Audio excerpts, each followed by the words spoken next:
Hello, I am Dick Rice, your brother in recovery.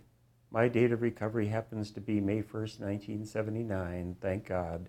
I'm older than dirt in the community and in the program, but today's my only day of recovery as it is yours. I also, by the grace of God, happen to be Director of Spiritual Development at the retreat at this time, and that's what prompts me to want to speak with you today about an aspect of the 11th step. You know it as well as I do.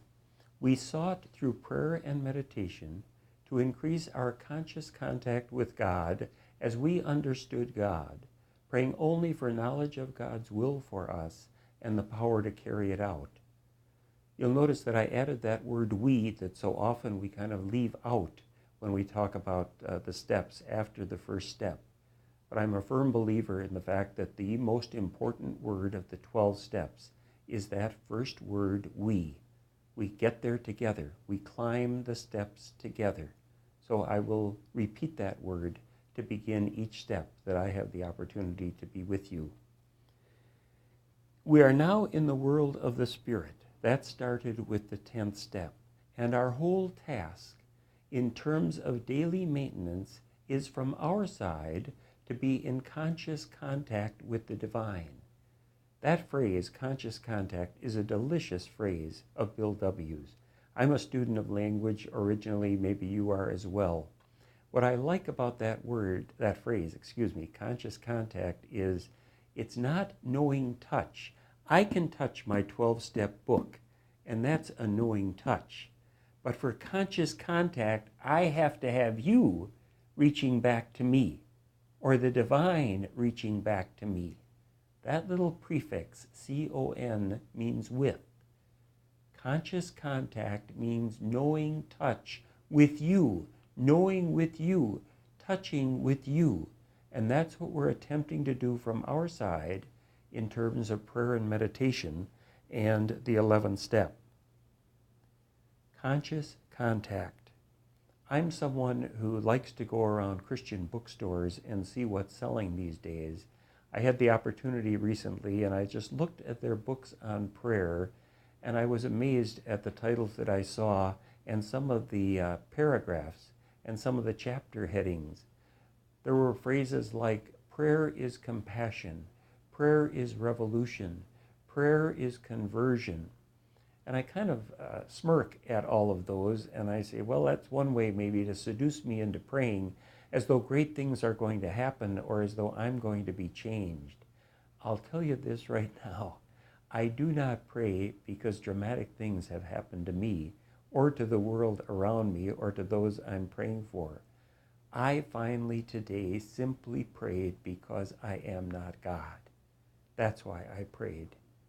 Whatever else happens beyond that is up to my higher power and your higher power. I know it sounds so weak. I can't effect as I would like to effect. I can't produce as I would like to produce. I can't do for others as I might like to do for them. But you know what? That's a weakness that I share with everyone else. You're just as weak in that regard as well. However controlling today we might think we are, we're not. And praying because I have to pray, it leaves everything open to God. Finally, it's His will, her will, however the divine reveals to you, that shows what the will of God is, and it's simply for you and me to live into it.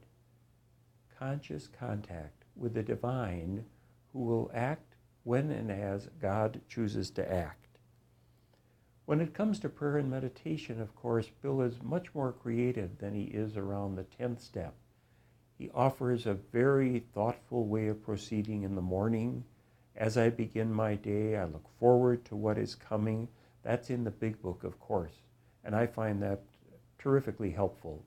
In 12 and 12, of course, Bill suggests meditation, like the Serenity Prayer, or more explicitly in 12 and 12, the Peace Prayer of St. Francis. I like the shorthand that people sometimes use, that prayer is when we speak to God, meditation is when we allow God to speak to us. So both are true and both are fostered by Bill. The trick is to be doing them daily, to appear in the arena of prayer every day. What I find I have to do, and it's taken me years to really embody this practice as a discipline every day. I awaken about 7 o'clock in the morning, greet my wife, go out and bring the paper in. I can't do anything more than that, or I'll be deep into the paper, open the blinds, and then I begin my spiritual practice. And for me, it's a combination of yoga and very traditional Christian prayer.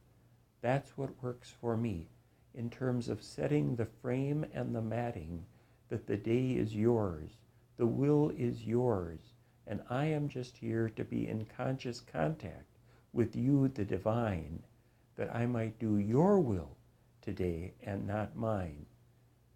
I pray that prayer for 20 minutes or so first thing in the morning. I can't go without it. My day absolutely depends on it.